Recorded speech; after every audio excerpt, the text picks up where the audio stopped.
আরে সাফালি, তুমি এখানে, তোমার আমি সারা বাড়ি খুঁজে বেড়াইতেছি। যান হাত মুখ ধুয়েছেন, খায় নেন। আমি এখন খাইতে পারবো না, কেন? আমার অনেক কাজ আছে। এই নাও তবারক খাও। কিসের তবারক? ছোট হুজুরের স্মরণে মিলাদ দিছিলাম। ছোট হুজুর ডাবার কেডা? বড় হুজুরের একমাত্র ছেলে, আজ তার মৃত্যুবার্ষিকী, ও তাই হুজুর মসজিদে মিলাদের আয়োজন করছেন, সেই তবারক নাও খাও। এই বিসমিল্লাহ বইলা খাও। আচ্ছা, আপনি খাইছেন? খাইছি, বিসমিল্লাহ বইলেই খাইছি। বিসমিল্লাহ।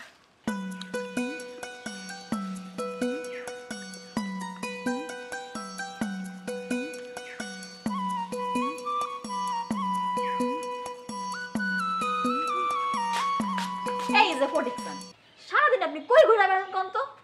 আপনি আপনারা কখন থেকে খুঁজতেছি, বাজারে যাইতে হইব। আচ্ছা ঠিক আছে, বাজারে আমি যাইতেছি, তার আগে বিসমিল্লাহ বইলা জিলাপি খাও। না না না না, এই জিলাপিটা আমি খাইতে পারুম না। কেন? আমার মনে হইতেছে এই জিলাপির পিছনে কোনো জিলাপির প্যাচ আছে। মানেটা খুব সহজ, মানে হইল তুমি এই জিলাপির মধ্যে ঝাড়ফুঁক দিয়ে আনছো। কি আচানক কথা বলতেছো? আমি জার ফুক দিয়ে নিয়ে আসবো। তার নানাবিধ কারণ থাকতে পারে। কারণ নাম্বার 1, আমি হইলাম এই বংশের মাইয়া। ভবিষ্যতে আমি যে সম্পত্তি পাবো সেটা তুমি আমার এই জিলাপি খাওয়া তোমার নামে লিখে নিতে পারো।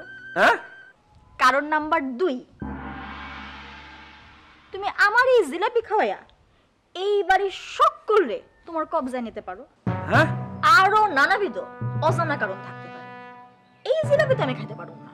তোমার খাওয়ার দরকার নেই, যার মনের ভেতরে যেই রকম ভাবনা সে অন্য মানুষটা সেই রকমই ভাবে। এই জিলাপির ভেতরে শুধুমাত্র প্যাঁচ থাকে না, তোমার মনের ভেতরে প্যাঁচ আছে। এই খাড়াও খাড়াও, এদিকে আসো। আমার তো জানতেই হইব এই জিলাপি তুমি আমারে কেন খাইতে কইছো। এর পেছনে দুইটা বিশেষ কারণ আছে। 1 নাম্বার কারণ হইতেছে আমাকে মাস্টার স্যারের আম্মাজান মারা গেছেন। দ্বিতীয় বিশেষ কারণ হইতেছে আমাকে ছোট হুজুরের আজ মৃত্যুবার্ষিকী। এই উপলক্ষে বড় হুজুর মসজিদে মিলাদের আয়োজন করছেন। ছোট হুজুর আবার কে? ওমা, কি অবাক করা কথাবার্তা বলতেছো। তুমি না সব সময় বলো তোমার শরীরের ভেতরে এই বংশের রক্ত বিদ্যমান, আর তুমি জানো না ছোট হুজুর কে? ছোট হুজুর হইতেছে আমাকে বড় হুজুরের একমাত্র পুত্র, যিনি জন্মের 7 দিনের মাথায় ইন্তেকাল করেছেন। আজ তার মৃত্যুবার্ষিকী। বড় হুজুর তার স্মরণে আজ মসজিদে মিলাদ মাহফিলের আয়োজন করেছেন। শোনো শিউলি বেগম, তোমার একটা বিশেষ কথা বলি। যে মানুষের মনের ভিতরে যে ভাবনা অন্য মানুষও সে সেই রকমই ভাবে। এই জিলাপির ভিতরে যে কয়টা প্যাঁচ আছে তার চাইতে বেশি প্যাঁচ আছে তোমার মনের ভেতরে।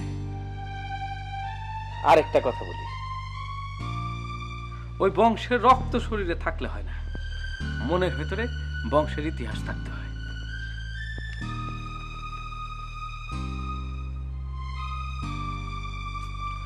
অজানা এক ইতিহাস জানলাম। এই বাড়ির ইতিহাস তো অনেক লম্বা, আমি তার এক বিন্দু মাত্র।